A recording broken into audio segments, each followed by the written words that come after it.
the youth wing of the Conservative Party appears to have warned its student associations against working with the new British chapter of Turning Point USA, describing it as an organization tainted by its connections to Nigel Farage and the far right.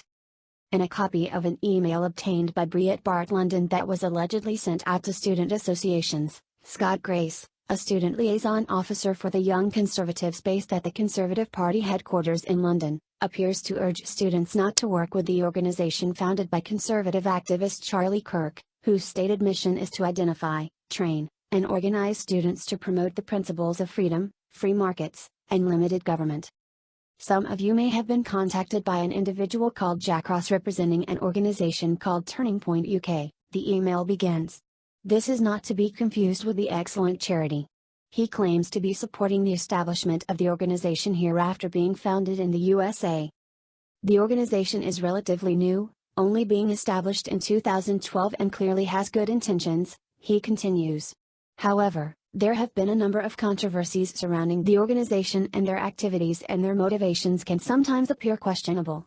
Grace then goes on to reference a Washington Examiner piece explaining Nigel Farage's hopes for the organization's expansion to the United Kingdom, after it held a successful Student Action Summit featuring high-profile conservative speakers including Farage, Donald Trump Jr., Professor Jordan Peterson, Tucker Carlson, Mark Levin, and Laura Ingraham. This article highlights the organization's links to Nigel Farage and his ambition to bring the organization to the UK, Grace notes. I hope you'll agree this demonstrates certain links and that their politics can often spread to the far right. They've also been accused of racial bias and illegal campaigning activity. We are aware that they have offered to partner with and potentially financially support your activity on campus. While this may seem like an attractive proposition, it's something we would ask you to be cautious of, he continues.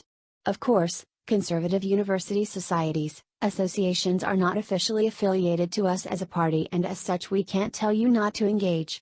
However, our advice would be not to work with them in any capacity. Responding to the warning, Turning Point UK's chairman, George Farmer, said that such a warning came as a little surprise, given the Conservative Party's track record of trying to impose their own centrist campaign narratives. It's no surprise, they will try to shut down any youth conservative movement where they are not in control of the narrative, Farmer told Breitbart. Turning Point is scheduled to fully launch in the United Kingdom next month with events in London, Cambridge, Nottingham, and Sussex.